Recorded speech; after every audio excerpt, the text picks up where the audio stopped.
never give up. I never give up. I never give up.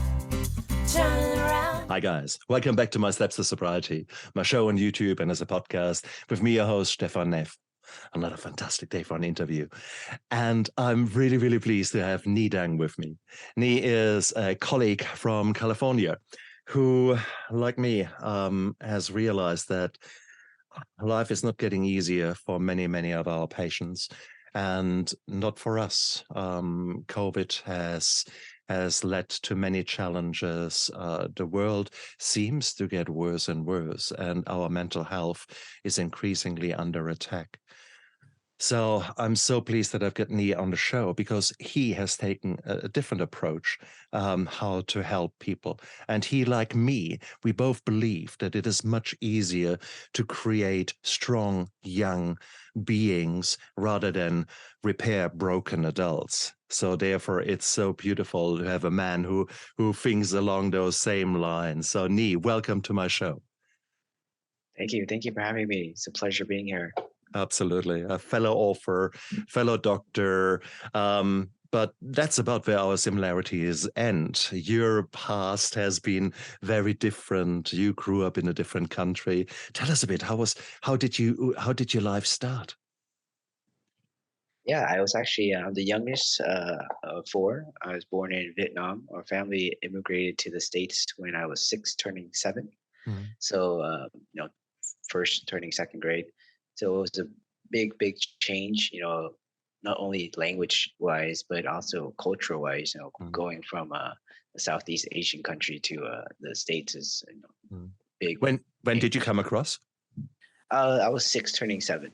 Yeah, but no, which year was that? 1991. Good. So we are not talking boat people here, not in the aftermath of the Vietnam War, but one generation later. So cool. Okay. So, and was that for economic reasons that your parents wanted to create a different life and different chances for you? Yeah, with the wake of the war, things were not great. So I think my parents had an opportunity to come to the States. We have family over here, so they took the chance and took us over here, give us a better opportunity than that we would have had. Oh, beautiful. Well, exactly. I mean, that's what every parent would like to do.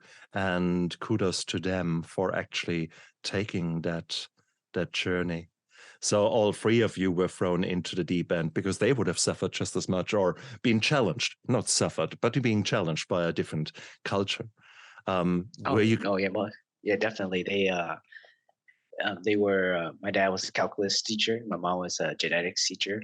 So wow. in Southeast Asia, they have this culture where you really respect your teachers, and you look up to them. You don't talk back to them, and they have this like a level of respect. Whereas in the States, I mean, that doesn't exist. So it's a big change, and then they actually give up all their job because to find any job to make a living to put us through school. Wow. Did you experience racism at that time? Yeah, I mean, in 1991, I think that's a big thing going on at that time, especially with there's a misunderstanding. In 1991, I think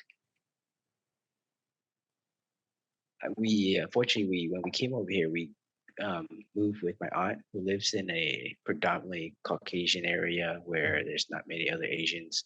So I just definitely stood out like a sore thumb. I was the odd man out, didn't speak English, didn't understand the culture. So, I mean, it was bound to happen. Were you prepared for that? You were a little boy then, so it would have been quite a challenge. Was it racism? Was it bullying? Was it a combination? I think it's definitely a combination of being bullied and being picked on because I stood out from everyone else. Not knowing the language, looking different, acting different, thinking different. From top to bottom, I did not fit in at whatsoever. That can either make you or break you. obviously you have turned into a doctor, and that is a bloody hard job to do. So was school, whilst you might have been bullied there, was that actually a refuge for you? Was that actually something where you felt safe, where you could, within the classroom, where you could excel? It's funny you asked that. Actually, because our parents are teachers in Vietnam, I was actually at the top of my class, even though it's only first grade, but it's pretty competitive in Asia. Yeah. And then it moved up here. I literally became like the worst student in class. I didn't understand anything. I didn't understand any topics. Didn't understand a single word. The only thing I did understand was just math, but that's like one topic out of the rest of them. So it was actually a tough time. I mean, transitioning being from the best student to being the worst student, and then not fitting in, not having friends. I remember used to looking at the clock and like waiting till the end of the day so I could go home. Right. Goodness. So bloody hard times. Yeah. How did you transform? What did happen for you to become the man that you are now? I think a lot of it was seeing the struggles that my parents went through, and then seeing the struggles of my siblings, and then a lot of soul searching, kind of figure out who I was as a person, um, and then seeing how much they struggled pushed me harder to kind of get it together and push myself further and get through all the hard times. Wow. Wow. Who were your role models? I mean, growing up, my parents were my role models, obviously, but seeing them struggle, seeing them transition, it was tough. Like I remember I didn't want them to know what was going on at school and what was happening to me because I didn't want more stress on them. I would used to turn on the shower and then I would just go in the shower and cry in the shower. Yeah. How many years did that last?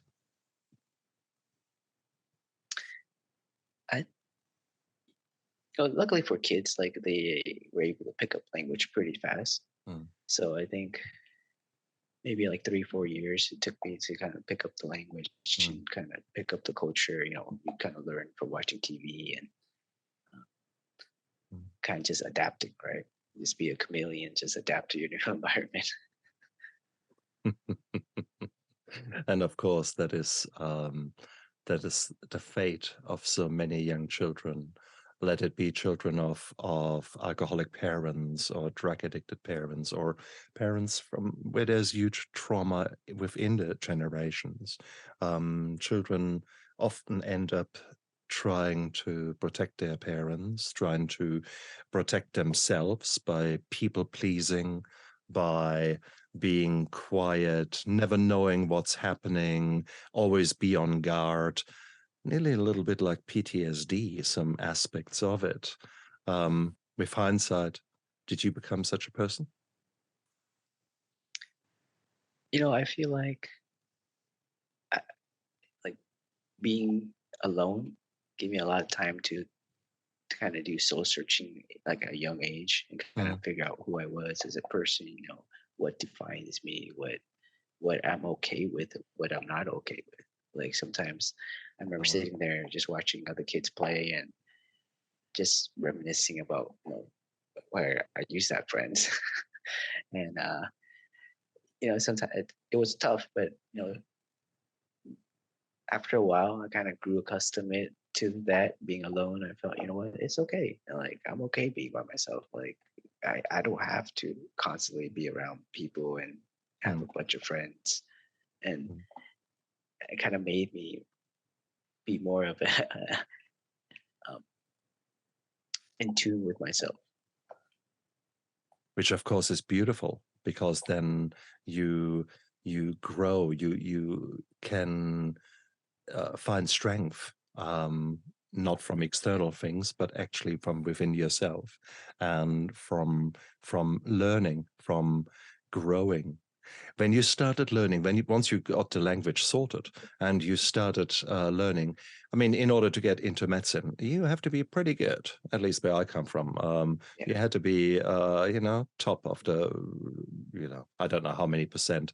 In Yeah. Germany, it was basically, I happened to be getting quite hooked on learning. So I became just the best at school. So I could just choose where I go. But the lower down on the totem pole you were, the more difficult it became. I assume that was the same in the United States. Yeah, I mean, I think for our system is we finish college first, and Yeah. then we take our, our MMCAT, which is our entrance exam for med school, Yeah. and then we apply. Oh. Yeah, so it isn't like a straight up high school deal like in Asia or certain European countries. Yeah. Okay, cool. But still, it is all competitive. Oh yeah, It is yeah, it's very hard work. competitive. Yeah, it's highly competitive. How did you become so good? What was the key? What was the key to your transformation from that bullied child that needed time to sort himself out and try to find that strength to becoming a person who you are now, or at least, let's say who you have been 10 years, 12 years ago? To be honest, I think it's still a moving target. We're still growing and learning Yeah. day by day. I mean, Hell yeah. the person I am today is definitely not the person like 10 years ago and not the Yeah. person in college. So it's continual learning process. I think Yeah. no one's kind of really sorted it out, unless you're some special guru. but but in general, I don't think anyone's kind of have their life sorted out, got their everything figured out. I think we're all trying to just scramble and learn as we go along. Yeah. So I don't think I can pinpoint a date where I'm like, oh yeah, I figured it out at that day. Yeah. No, that's fair call. That's fair call. And indeed, I mean, you grow, but none of the people I know have grown linearly. We all take detours. Was there a rebel in you at some stage? Oh yeah, I think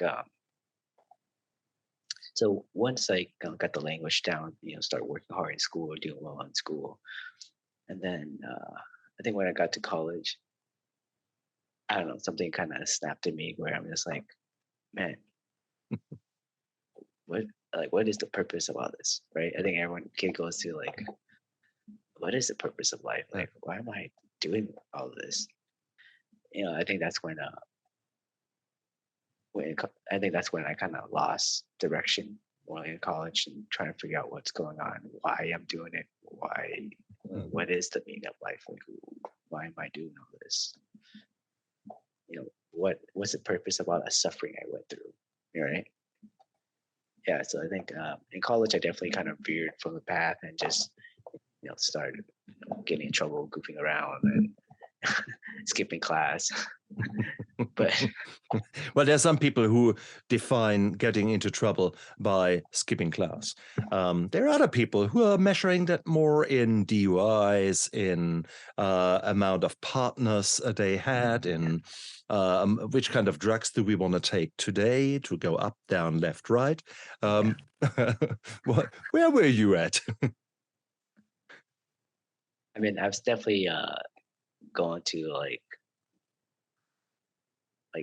what they call like raves and at that time. So Excellent. So definitely had some party years in me. And I guess we'll leave it there. Oh yeah. Fair call. I think the reality is it will happen sooner or later in each life. For some of us, we got it behind us early on.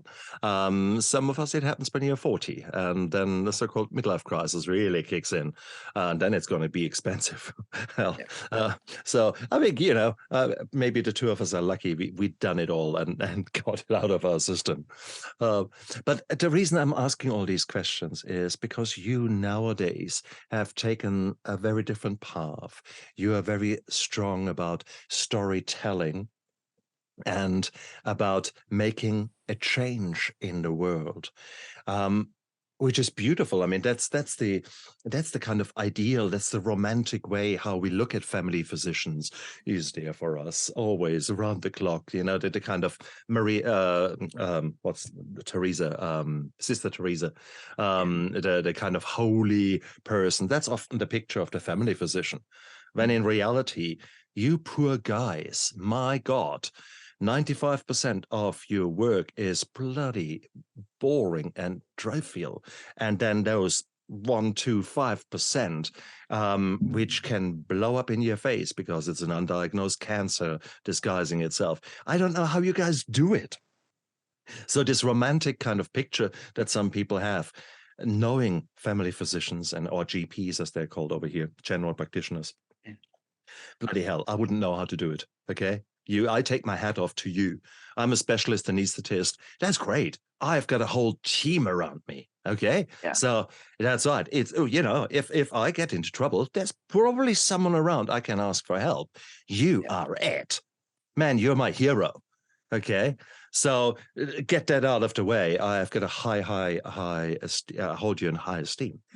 Oh, thank you. Oh, absolutely. But it's intriguing. So you went into being a family physician, and that is probably one of the hardest areas in general, as far as I'm concerned, but especially so when it came to COVID. What was your definitely. experience there? Yeah, I mean, with COVID, it was like, I was actually doing, I'm a hybrid, so I do inpatient and outpatient. Yeah. So yeah, that was an interesting time.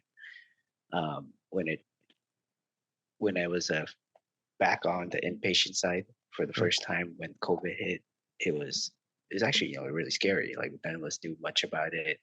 I had little kids at home, and in the back of my mind, I was like, shit, I don't want to die. I got my kids. I don't want my kids to get sick, and want my wife to get sick, and I don't want parents to get sick. So it was scary. I mean, I remember, just like everyone else, we would change in the garage and shower and go to a separate room after we get home. We didn't even know what was going on. Like we didn't want to put anybody at risk. And then, it was the inpatient actually was probably the most stressful. But at least outpatient, I think a lot of it got transitioned to telemedicine. So a lot of virtuals like telephones, Zoom calls, and videos. So I think that's also a hard pivot for some people, but I think it's not as stressful as actually, thrown into the fire. So true. Having said that, it's often for patients out there, it's hard for them to see what's the difference between a phone call and us seeing the patient. Well, 95% of communication is nonverbal. There's so many cues that we look out for as doctors and are good in picking up. I can make a diagnosis of a depression pretty much from the moment you walked from the door to my chair. So, there's so many things. We don't see that in a Zoom call, or even worse, we don't see you at all over a phone call. Yeah. So therefore, it makes it so much more difficult. So here you were not only afraid of your own life, but suddenly the whole way you practice medicine is turned topsy-turvy, and it's chaotic. So talk about stress levels going up big time for all the doctors, but especially the family physicians, the GPs. My. Yeah, I think the frontline docs took the brunt of it. All the hospitalists, all the primary care docs, so like we all got slammed. Bloody hell, man. How did you hang in there? Or were you close to losing it at times? To be honest, after like a year and a half, I actually stopped inpatient because at that point it was just getting too much inpatient and outpatient, and then with my kids, I just told them like, look, I'm either gonna do inpatient or outpatient. I'm just gonna stick with outpatient because I can't juggle both anymore. So I was getting so burnt out that I couldn't do it anymore. Even though I've been doing the hybrid model for like 6-7 years. After that, I was like, nah, I'm done.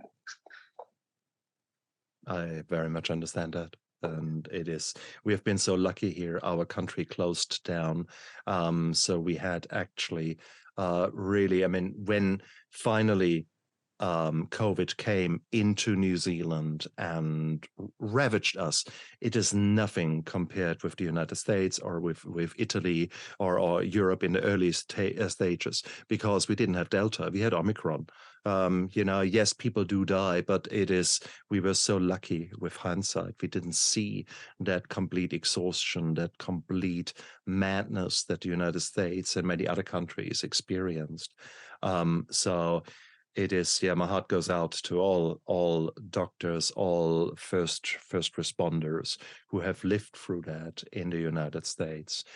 You guys, wow! I mean, no one can really imagine what you guys went through unless they have been there. It's Yeah, like a battle. That's like a war. yeah, yeah. No, like definitely. I don't think anyone can really describe how it felt unless you're actually in it.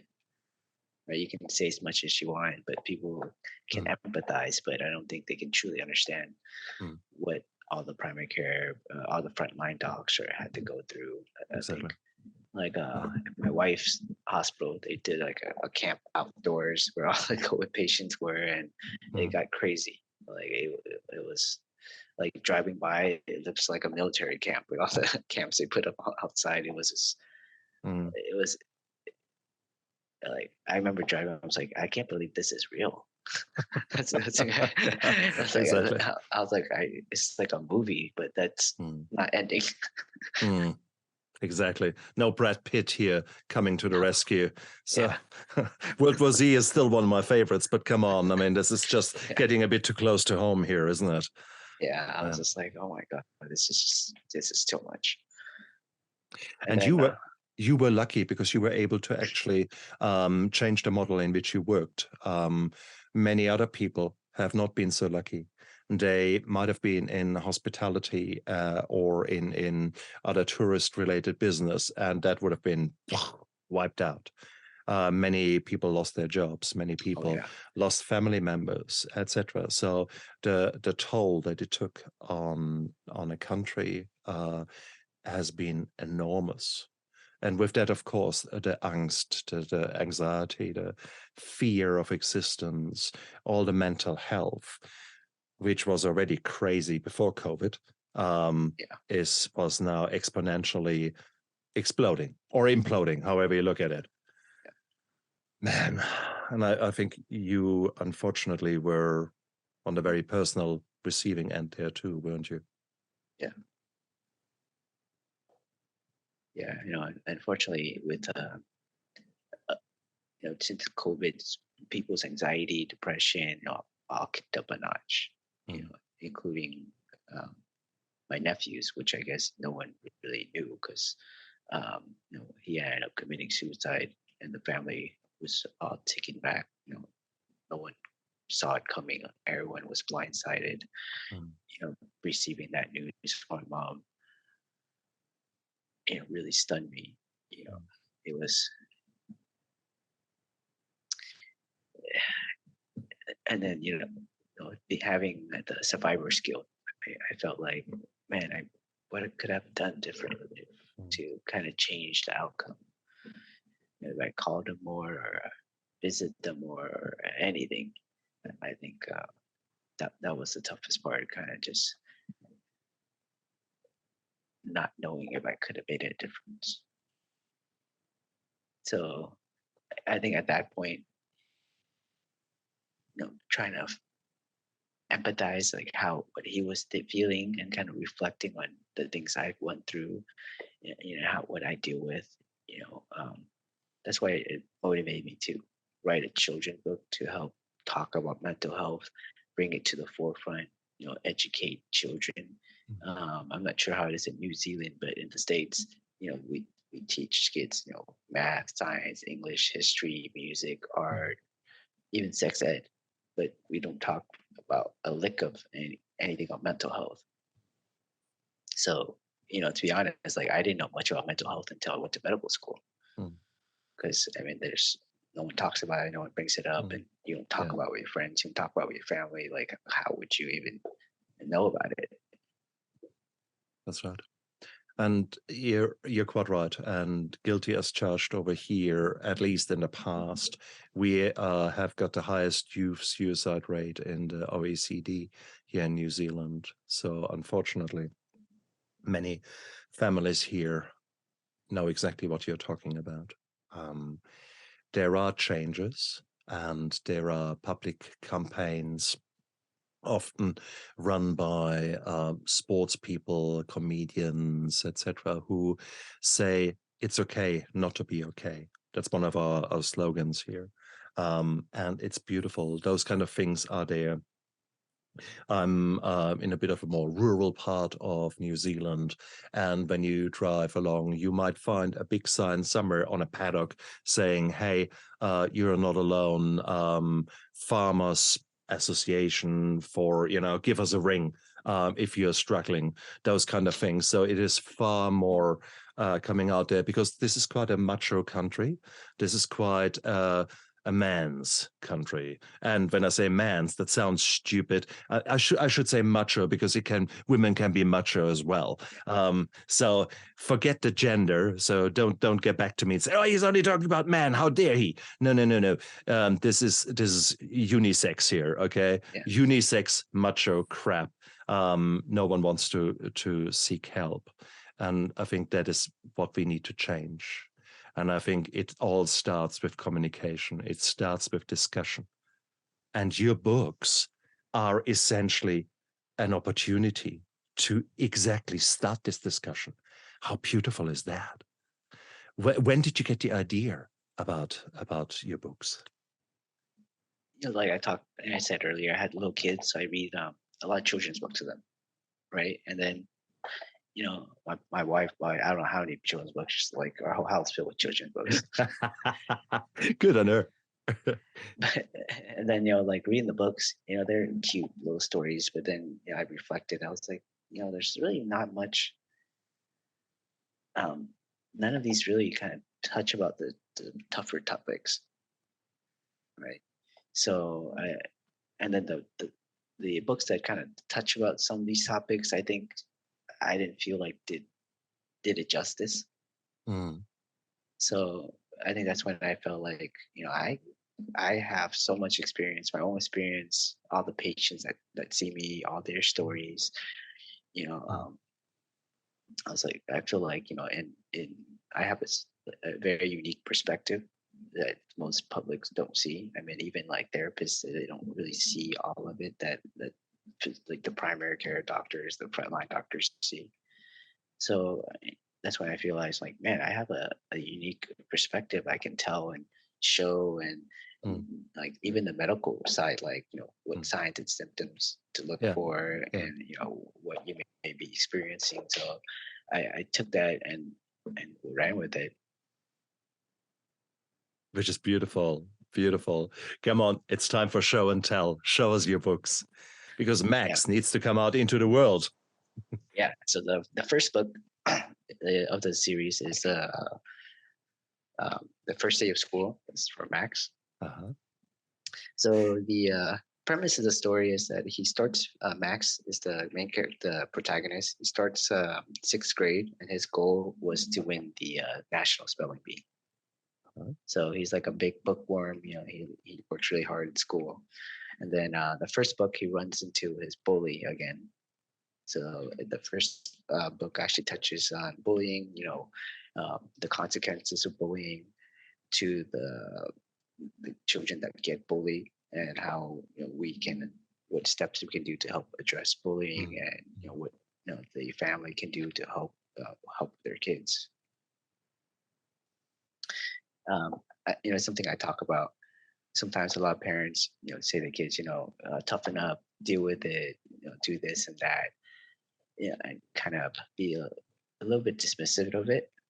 I mean, some kids are able to get through it, and don't get me wrong, but some kids are just not, and it really affects them in a lifetime, their entire life. I think an example I use is, some kids may have the skills to fight bullying, kind of figure out their way, and some may not. But you're asking them you may be asking a child that doesn't have those skill set to do something they never taught to do. Mm, exactly. Like a like analogy I use is like, let's say I never had any combat training, and then you throw me into a ring with a professional fighter and tell me, yeah, good luck. Mm, I mean, if I don't have the skills, what's gonna happen? I'm gonna get my head taken off. The mm, same thing applies to kids. You never give them the skills to help kind of guide them through, and you're asking them to do something they're mm, not capable of doing. mm, I mean, I think that's a kind of unrealistic demand mm. or expectation.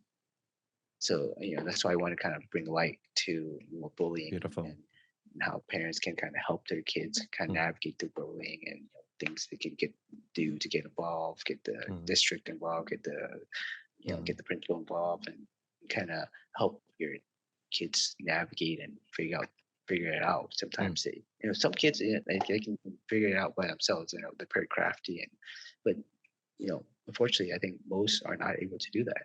Yeah. That, and we need to say that children often in their very first few years learn the key skills. I mean, 75% of what they're learning is basically preschool. And guess who are the models? Yes, it's you, dear parents. And if you are like me, working the whole day, and then the few hours that you weren't working, I decompressed with alcohol. Guess what? My children saw those kind of coping mechanisms. I certainly was not modeling what I was preaching to them. And it is an intriguing thing. That is when I have to say, actually, with hindsight, I was a shit parent from that angle. Um, but it is okay. It is what it is. It was what it was. But the good news is that you can change and you can grow, and your children will see that too. So therefore, even if maybe in the past you were not such a great parent, I assume there are quite a few parents out there listening now, guys. The past does not equal the future. Okay, you can change right now. You can just make a decision here, and that is absolutely beautiful. So therefore, maybe Nghi, the beautiful book that you have written there is an opportunity for us to start a discussion and to go there. So Max is dealing with his bully, is learning to maybe see different coping mechanisms there. How do his adventures continue? Yeah. So then, book two is actually it's called Making a New Friend. So actually, it pivots to his bully. So it actually goes into the bully's perspective. Ah, Yeah. So then, I guess you kind of deep dive into the bully's perspective and what's going on with him and why he acts the way he does. So actually, this book addresses learning disabilities. So not to give everything away, but his yeah. bully has a learning disability. So Oh, I think beautiful. his so his bullying was just his way of acting out and kind of lashing out at someone that he feels like is doing so well in school. Beautiful. Absolutely beautiful. Always takes two to tango, and there's always a story behind the story. How beautiful is that? Wow. Okay, now we know Max. Now we know the antagonist. How does it continue? I know I don't want to give away too much, but at the same token, I'm intrigued. Yeah, you're full in on this, right? Yeah. So then book three is called Test Day. So it pivots back to Max's perspective, where he's waiting for his opportunity to go to the the national spelling bee. But not to give it away, but essentially this book is actually just showing you how to deal with failure. And the most important ingredient to success is not talent, it's not intelligence, it's not skill. It's grit. Good. So And true. yeah, so I think that's a message I want to get across with this is that it's not about the skill, it's not about what you're innately born with. Yeah. It's what It's what you do with it. It's what the grit, how gritty you are. How I think there's a study saying, what determines how successful a student is in school. Is it how smart they are? Is it Mm, how talented they are and whatnot? But actually, they boil it down to actually it's their grittiness. It's the ability to just take those knocks and just get up and do it again, no matter no matter what. The kids that are the grittiest actually are the most successful. They're not doesn't mean they were the smartest kid, the most talented kid, or anything mm, like that. It's mm, just you want to hammer across that it's okay to fail. It's mm, okay to take those knocks.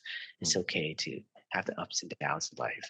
Just like I mm, told you before, like my life had a lot of ups and downs. Did crazy things in college, but it's the ability to kind of just take those knocks, get mm, back up, and keep going. mm. So true. So true. And I think what makes a survivor is how many times you get back up and not how many times you go down. And I think that is something that we keep forgetting. And I think that is something where maybe previous generations have failed to instill that, because it was certainly there was this pressure to perform, this pressure to be a certain person. There were a lot of pressures on me to be the best, but it was I was maybe by my parents, and then later, more importantly, by myself. I continuously set myself up to fail because I set such huge standards that it was virtually impossible to achieve them. My standard to-do list couldn't be achieved by a team of people over a week, but I expected myself to do that in one day. So therefore, I set myself up to fail, and therefore, I proved to myself I'm a failure, and it did not matter what I had achieved in my life. Yeah, I continuously see myself as a failure. That's my default. And so some seriously stuffed up core beliefs going on here. Talk about that.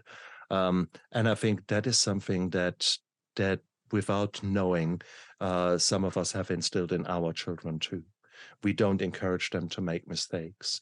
We don't encourage them to go out there and explore. And I see that because as a doctor, I've been training other doctors in emergency procedures. So, all these courses, ACLS, ALS, ATLS, all these alphabet soups where we yeah, talk emergencies to other doctors. Well, I was an instructor for them. And when we took doctors and put them under stressful situations, into stressful scenarios, they would inevitably make mistakes. And my God, when it then came to the debrief, you would ask, well, how do you think it went? And the doctors would basically take the nine-tailed whip out and go, wham, wham, oh, I messed up there, I messed up there, I messed up there. And you just think, oi, oi, oi, oi, oi, stop, what went well? And they would say, nothing. And yet 95% of the scenario went absolutely fine. They did wonderful things, rescued that patient's life, but no, they were hung up on those things where they were not perfect, rather than actually utilizing the scenario, which was on a dummy after all, to make mistakes and learn from those mistakes. So that is virtually in every single course. That was a culture change that we were trying to bring in, that we were trying to push into people's brains to say, congratulations, you made a mistake. You made it under safe circumstances. Now you will never make this mistake again in real life with a person. How beautiful is that? And it's this kind of embracing failure as an opportunity to grow. yeah, Oh, my God, we need to so much put that into our children and let them see that. Ah, do you model yeah, that yourself with your own children? Do you get to do that? yeah. I mean, it's I had to stop myself sometimes. Watching my kids. Sometimes you kind of just want to stop them and like, that's not right. That's not how you do that. And like, be careful. Don't do that. Don't do this. But I constantly have to kind of stop myself. It's just like apparently instincts. but sometimes I think I have to step back and just let them fail Mm, and let them exactly. figure it out. I mean, if they're not killing themselves, it's okay. Exactly right. Exactly right. Oh Yeah, man. but Oh, it's hard. It's hard. but we need to embrace that. There's no two ways around that. Make mistakes, but give them guidance and model your own mistakes. Um, I'm compete in my sport, and sometimes I come home with a medal. The last competition I was disqualified. DQ. So yeah, DQ'd exactly. And I was seriously pissed off with that, but it was quite correctly done. I had stuffed up for reasons whatsoever. And I modeled to my children, but also to the fellow competitors, a certain behavior that you learn from what has occurred, and that you remain a team player. That I would stay there to the end, helped everyone else, etc. And it was actually really beautiful. And I came home, and my son said, "Oh yeah, great! Come on, did you get a medal? What did you get?" And I said, "No, I got DQ'd." Uh, oh, oh. That had not happened before, and so it was good. And I explained what happened, why it happened, and the lessons I learned from it.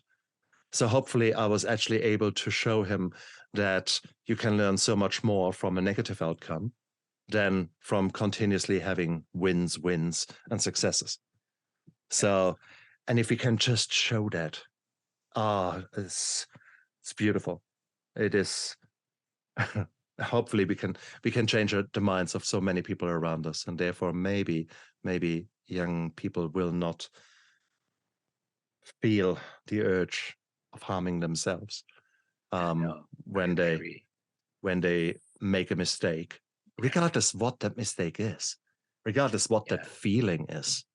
yeah. I Man, think we live in a society where social media puts all the things online, how mm, great, how awesome, all the mm, achievements and everything. I think it puts this image in your head, like you have to be mm, perfect, like you can't make mistakes, you have to mm, be the best, and all these gurus saying, you gotta be the work hard, be the best, whatever, in your whatever you may do, but sure.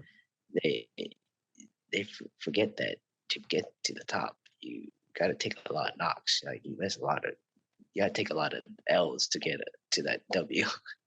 But I think they don't. No one shows that on Mm, social media. mm, That all the L's that they've taken in their life to get to where they are. So I think it, mm. it makes this mentality where like you can't fail, right? I mean, especially like as doctors in medicine, Oh like yeah. we everyone's so cutthroat. Like, oh, I gotta get better grade than that guy. Mm, Like it's just mm, a constant competition mm, that I don't think it allows you to kind of step back and you know accept a failure mm, and mm, not take that as mm. like like a negative mark on your resume, Sure, right? sure, sure. But let's be clear about that. I mean, there are certain kind of failures. If someone dies, maybe not so good. I Yes. understand the public perception. Come on, come on. We want to get through that anesthetic in one Yeah. piece, preferably, with two kidneys still in. Okay, stop it. No, the reality is, though, we all are human beings. And over the last 5 years, I've made quite a culture change within my own theater, within my own teams, to encourage people to be open about their weaknesses and about their maybe not being 100% right now. And it's so beautiful when a nurse or an anesthetic technician comes to me and says, "Hey, look, I haven't slept so well last night, and my mum is in hospital, or whatsoever. I had a big row with my wife. I'm a bit distracted. Can you just watch my back?" And that is the biggest sign of respect, that someone can show me that they are open to me about their own weakness. And with that, we make sure that as a team, we look after each other. And that's so beautiful. But you can only do so when you accept that you are not 100%, when you accept that you are a human being who makes mistakes. And that is why we put systems into place to protect us. And That's why a good team looks out for each other and makes sure that every single member is having a say, is being able to communicate, and that's beautiful. So if we can model that, then Yeah, maybe we can do the same in our families. We can maybe model exactly those behaviors. And I'm very good at work doing that. I wasn't so good at home doing that. So I have to admit, I'm still working on that. And I guess my time is running out. My boys are 20 and 21. So I've missed that boat. I can now maybe influence their grandchildren. But yeah, it is what it is with regards to my boys. You have got still some time. Yours are yeah, still young, aren't they? yeah. They're 2 and 4. Oh, beautiful, Yeah, beautiful. Get all the kudos you can. Absolutely, every single one of them. But you can change. You can leave a mark, and you have done that already. Our daddy has written a book.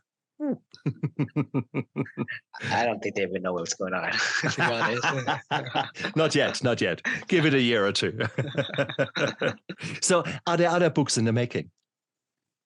Yeah, so that's the first 3 books in the series. It's Yeah. a total of 8 books. Oh wow. So the next book actually shifts to Max's best friend, where I don't want to give it away, but basically she edges him out and goes to the National Spelling Bee. Oops. Okay. Excellent. Excellent. So you've got Then, it all, you've got it all mapped out in your head already, haven't you? Yeah. Ah, beautiful. And I do understand that you are actually the artist. Mhm. Open the book up. Show us a little bit what you Sure. created there. What is your style? Yeah. So actually, when I was thinking about the characters, I actually purposely made them animals instead of humans because I didn't want to exclude anybody. Like if I picked a particular ethnicity, I don't want to like make people feel like they can't relate Excellent. to them. So I just Excellent. picked animals. Uh-huh. So this is the first book here. Yeah. Got it clear right here. Yeah. And then, Excellent. So it's a mouse. yeah, so Is he's a it? mouse, and then I guess he's getting ready for school. Excellent. I think that's Yeah. his bully on the bus. Ah, beautiful. Okay. Oh, you Yeah, did so well there. These are lovely, lovely thank you. drawings. Yeah, so basically, I decided on the animals of the zodiac. So that's what we use. So then instead of humans, I did the zodiac signs. Perfect. Well, you showed yours. Here's Esme, the mindful mouse. And I'm so surprised. I didn't realize that Max is actually a mouse. So here you go, the Oh, New nice. Zealand equivalent. So that is Esme, who is a very vivacious and lovely mouse who is going out there living her life. But often enough, her actions are actually hurting her best friends. And so they get angry with her. And she thinks, oh, she's a bad mouse. When really, she has only done something silly. So she is not bad, but the action she has taken and the action she has done was maybe not so clever. And that is all about the mindfulness. So Esme, the mindful mouse, is maybe Nice. exactly is maybe just the maybe a partner for Max the mouse in Yeah. the future. Who knows? Max must come for a holiday into New Zealand. Oh, excellent. Oh, beautiful. So, see, here we are, the power of storytelling. And we have used our past, maybe the darkness in our past, to now create light. You have gone out there from the experiences that you had, both as a man and as a doctor, and you decided to stand up for mental health and you can't rescue everyone, but to at least do something and maybe start a discussion somewhere. And we're better than within the family unit. And that's what you're achieving. So you are actually changing lives, not by being a doctor, but by bringing out these beautiful books. And for that, I commend you. This is beautiful. So I can't wait for the next 5 to come out, which is fantastic. So if people want to get some of these books, where can they find them? Yeah, you can buy them from go to my website, the www.theadventuresofmaxandfriends.org, or Uh, you just put in Google the Adventures of Max and Friends, and I think you should find my website, and it has the dates for the release of each books. Oh, beautiful, beautiful. Guys, look down there into the description of the YouTube video and of the podcast. We have got Nghi's links there. So go out there, guys. It's soon Christmas. Nghi, in actual fact, if you were to be kept in the sequence in which we were doing the recording, you unfortunately would be, I think, the 27th of December, which is a tad late for Christmas. So I think I will bring you forward because I think this is a beautiful Christmas present there waiting Okay. for some parents there. So let's make the most out of it. And I will sneak you somehow in early just because it is such a beautiful Christmas present potentially waiting there for some parents, grandparents, whoever is listening. So Yeah, this is cool. thank you. I actually a story I wanted to share. Um, so at the clinic, actually, we have a pharmacy there. So we have a whole group of pharmacists and pharmacy techs and all of the pharmacy staff. So they actually found out about my book, and they they wanted to support it. So I said, you know what, I can get just the copies for super cheap from the author's Yeah, copies. yeah. So I got a bunch of copies for everybody there. And one of the pharmacists, she ran to me in the hall. She said, "Oh, let me tell you something." I was like, "Oh, okay." So I thought she was talking about a patient, right? Yeah. She was like, "Oh, no, no, it's about your book." I was like, "Oh, oh, oh." So I thought she was giving me feedback. I was like, "Oh, how did you like it?" She's like, "Oh, no, yeah, I really liked it, but actually, um, I gave it to my niece to read, and then I talked to her about your book, and she said and then she actually opened up to me that she's been bullied for the past 2 years, and she didn't tell her Uh, parents. uh, So I guess that kind of opened up, the conversation for her to talk to her niece about bullying and what how to deal with it. So it actually made me like kind of teary eyed because like that's exactly what I was hoping for it to happen. Like exactly. for parents to take this opportunity to talk to their kids about these tough, like really tough subjects. Like I mean, having my kids, I can't imagine just going to talk to them. Hey, let's talk about anxiety and depression and about suicide.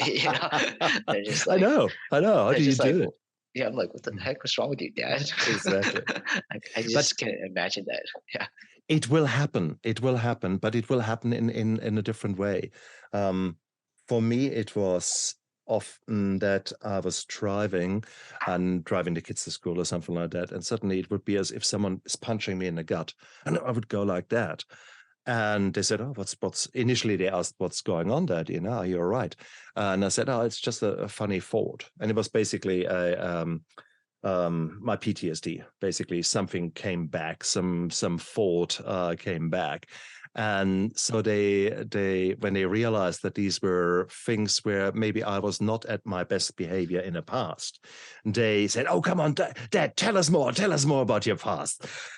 And some of the things I told them, and so you can make that. You can take these opportunities and be honest about your own failures and be honest about those things that you found difficult. So it's often enough if you pay attention, life throws you cues left, right, and center. If you want to talk to your children about something, it's not difficult. It really isn't. Many of us just don't have the balls or the ovaries to actually do Yeah. that. I think that's the big Yeah. difference. Many of us are too hurt ourselves. We are still suffering and trying to escape our own realities. We haven't done the healing yet. We haven't learned to love ourselves. So therefore, it makes it so difficult to therefore talk to our children about something, about a trauma. If you think about it, 1 in 3 women in the United States will have been sexually abused or raped. 1 in 7 men. These are hard statistics. When you're now talking bully and abuse, well, has this woman or this man actually dealt with their own history, with their own trauma? And chances are, if they're coming from 1 or 2 generations back, hell no. So these are the things. So it's not as easy as we make it sound, but you are bringing difficult topics in a playful way into the family, and therefore opening up the doors, maybe just a teensy little bit, but that is enough to let some light shine into someone's darkness, and you never know where that leads. Yeah, no, And no, definitely. I think, with mental health, the problem with mental health is that, we're such a reactive culture uh, instead of a proactive. I think, just like with our physical health, it's better to yeah, be proactive than be reactive, right? I think that's why it's better to kind of talk to your kids, educate them mm, before, things like this happen. Otherwise, mm, once you sometimes you figure out, like my nephew, once that's kind of too little, too late. I mean, that's if there's a proactive end, I think that may have mm. made a difference. You are making that difference, Nghi. You are going out there and you're taking action. And that is exactly how we make a difference, by making small steps, or actually big steps. A book is a big step where I come from. Um, so you're taking massive, giant leaps here towards making this world a better place. And this is so beautiful. So please don't stop, don't give up, because there will be hard times for you as well as an author. Mhm. There will be hard times for you as a doctor and as a man.